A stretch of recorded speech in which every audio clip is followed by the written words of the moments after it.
The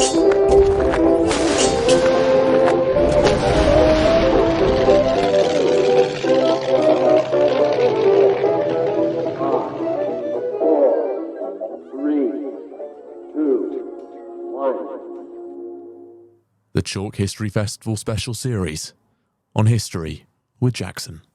Right. Hello and welcome back to the Chalke History Festival special series here on History Jackson, and we're joined by Zack White. How you doing, Hello. I'm good, mate. How are you? Knackered. Absolutely knackered. Yeah. And it's only day 2. You've got a long way to go. I'm hiding my coffee, so I'm going to get told off for that. But today, you're super busy. Mm-hmm. We've done a talk with Paul on podcasting, but you've got another one coming up on toxic relationships. Toxic history. love, yes. So that's a kind of new angle at looking at history now. Why have you and Eleanor and Estelle and Shalina decided to look at that? I think we're kind of done with the idea that all of these relationships are just so wonderful and all of these women's experiences are so fantastic and delightful, and that these men treat them really well up until the moment when Anne Boleyn gets her head chopped off, or up until the moment where Eleanor of Aquitaine gets accused of having an affair with her uncle, or up until the moment that Josephine just gets binned off and told, well, you can't have kids anymore, so I'm done with you. And so we're not the first to do this. A lot of the work that I'm doing is stuff that was spearheaded really by Kate Williams in her brilliant biography of Josephine. But it's just about getting that message out there and kind of encouraging people to think again about these relationships and questioning the narrative that we've been handed down, that this relationship between Napoleon and Josephine was the most romantic thing that ever happened. Because when you start to scratch the surface, it's got so many red flags that it's absolutely insane. We keep using the word ick in the talk that we did for the schools side of Chalke, because there are just so many things that you look at and you wouldn't get away with it today. And if you did, or if you tried to get away with it, somebody would turn around and say, you've got to leave them because this is just horrendous. So at what point would you have told Josephine, you need to get out of it? I would say the moment at which he decides that he loves everything about Josephine apart from her name, and therefore decides to change it. Because as we discussed a few months back, she's not called Josephine. She's Marie Joseph Rose, and she marries into the Beauharnais family. So at no point is she Josephine until Napoleon decides, yes, I'm going to change your name, which is right at the start of the relationship. What a douchebag. The technical term that I use is prick. Yeah. Which is, like, it's a technical historical term, obviously. He just was a monumental arsehole the whole way through their relationship. Why though? I think that's an important, like, because being Napoleon, being Napoleon isn't enough. Yes, all of his relationships are bad. The thing with Napoleon is he does love Josephine in his own way, but the problem with Napoleon is that his way of loving people is inherently toxic. So whether it's the letters that he sends, and everybody talks about these bloody letters, and they're so romantic, and he would have been just so amazing to receive these letters. And if you actually bother to go and read them, they're one of two things. One is that they are lust-filled, minor kind of failed soft porn exchanges, effectively. He would have been a great sexter, don't get me wrong, but it is fundamentally soft porn. And so what you're seeing there is lust and not love. And I think part of the issue is that the two have been conflated in the past. Or it's all about him. So there's a sequence across 1796 where in April he writes and says, "You hardly ever write to me. So what are you doing with your life?" Because apparently the only thing that she could realistically, usefully be doing with her time is writing to Napoleon. He repeats that the following month. And then the one that always really hits home for me is November 1796, where he turns around and he goes, "I don't love you anymore. On the contrary, I detest you. You're a vile, mean, beastly slut." And if people are in a relationship and their other half is calling them a slut, you need to think carefully about the nature of that relationship. You might want to reappraise what's going on there, because that is not okay. And it's that kind of, that gets to the core of Napoleon. That is who he is. And you see this the whole way through, where he is quite sexually coercive. He also, we think that he probably got off on seeing Josephine cry. And so on some occasions, he deliberately made her cry because he found it arousing. On other occasions, she played to that in order to get herself out of situations. So like when the news of her affair early in their relationship breaks, one of the ways that she gets around it is through a lot of crying. There are other points in the relationship where they have arguments and she cries and then he kind of goes, yeah, but I'm kind of digging this, so I'm going to kind of ignore the fact that I'm mad with you and we're just going to go to the bedroom now. There's a lot of that going in, which, like, again, right, yeah, not okay. No. Like, if your other half is making you cry, just run away. As simple as that, run away. Yeah, I mean, I didn't know that about Napoleon, and, you know, not kink shaming at all. I don't think I've ever imagined I'd say this on a podcast, but not kink shaming at all. But that's very odd behaviour. So, does anyone try and step in and say to Josephine, hang on a second, this isn't right? No, absolutely not. And in fact, the reason that the two of them get together, and the reason fundamentally that Josephine has that affair early on in their relationship, is because she is pushed into Napoleon's arms. Before she was in a relationship with Napoleon, she was in a relationship with a guy called Barras, who was one of the leading figures in the French government. Barras had a string of mistresses. Josephine was one of them. But at the time that the Napoleon and Josephine are kind of introduced to each other, Barras has got himself a new mistress. So he doesn't want his old mistress Josephine anymore, who of course isn't called Josephine. And he basically goes, well, look, I've got a new mistress. I'm not going to pay for your upkeep and your household. Yeah. Like, no, go away. I've got somebody new to play with, quite literally. And so, I tell you what, I've got this guy called Napoleon who's been doing some stuff for me. He needs rewarding. So I'm going to make you his reward, fundamentally. You go marry this guy. Napoleon does monumental love bombing. He is obsessed. Josephine even says this.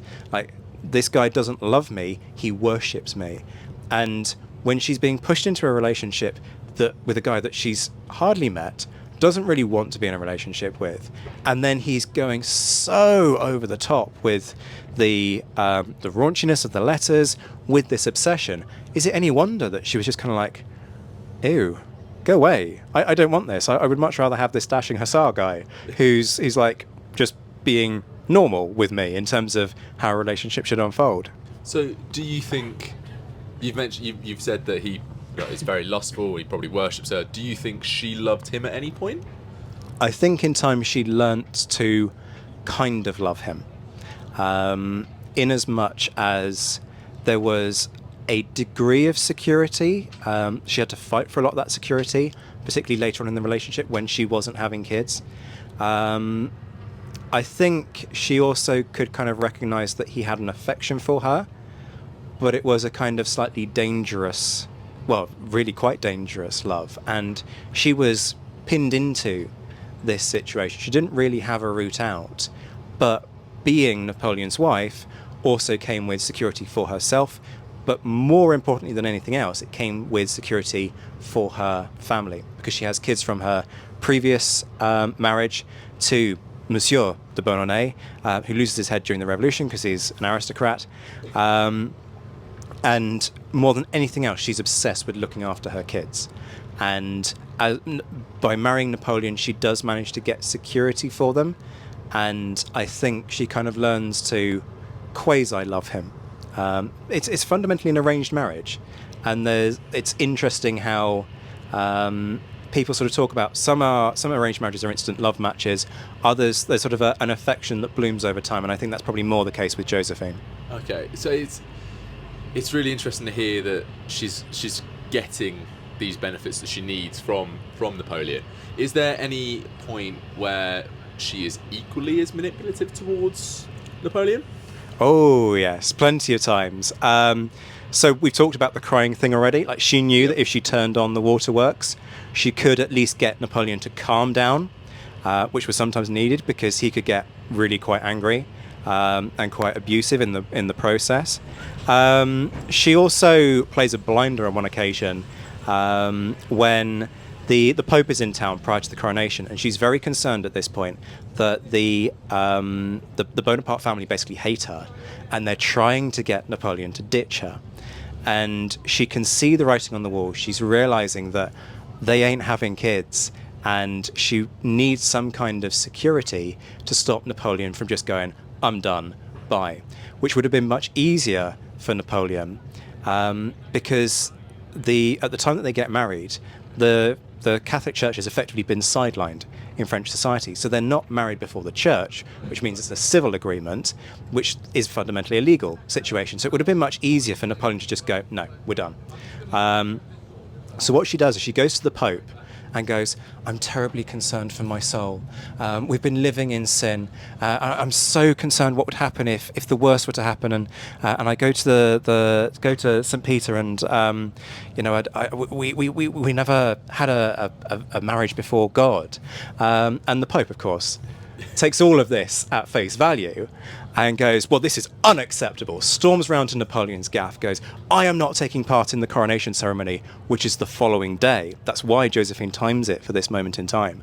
I'm not going to take part in this ceremony if the imperial family are living in sin. And because it's the next day, Napoleon's got zero room for manoeuvre. So he has to relent. He tries to talk the Pope round. The Pope's having none of it. And so he has to marry Josephine. And what it does is it effectively buys her another 5 years, from 1804 to their eventual divorce in 1809. The other one I really love is the fact that because Josephine's got 2 kids from her previous relationship, for a very long time in their relationship, she's able to turn around to Napoleon and go, well, like, we're not having kids, sure, but it's not me. I've got 2 kids. Are we sure it's not you who's the problem here? Like, it's you, hi, you're the problem, it's you.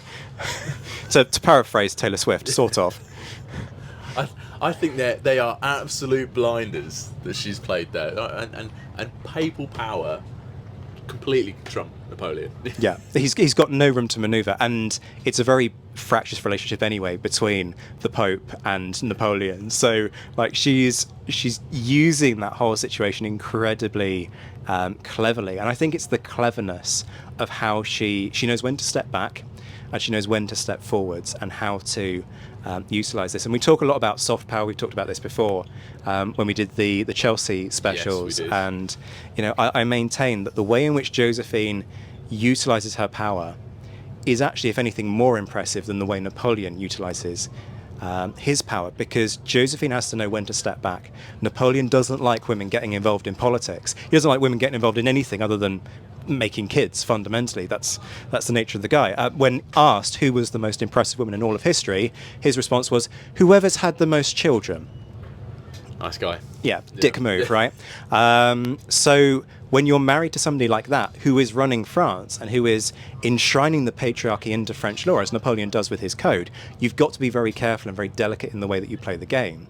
And so she does a lot of kind of smoothing over in the background when Napoleon kind of rubs people up the wrong way, which, being Napoleon, he does a hell of a lot. So how does this all come to an end with that divorce? It comes to an end fundamentally over the kids' situation. I mentioned that the Bonaparte family cannot stand her, and what they do is they learn that the only way they can solve this is if they prove to Napoleon that he can have kids. And so they basically keep setting him up with mistress after mistress after mistress, and eventually he gets somebody pregnant, and that's the proof, right? No, it's not me. Therefore, actually, I do not need to start thinking about dynasty building. And so he fundamentally bins her off. He organises a divorce, marries an Austrian princess, Marie Louise. He doesn't change her name, incidentally. So maybe he'd learned something by that point in his relationships. But yeah, that's how it ends. I can't see where he gets that knobbishness from at all, really. Just such a prick. Such a prick. Sorry, I know that's not like a technical historical term, and this is like a quality podcast, but he's just a dick.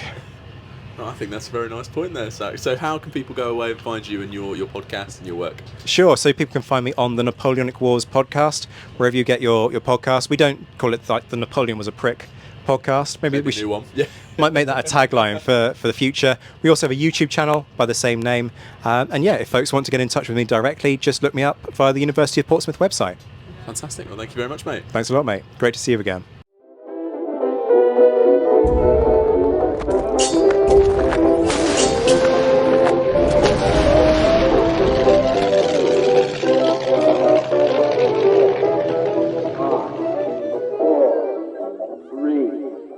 2, 1. The Chalke History Festival special series on history with Jackson.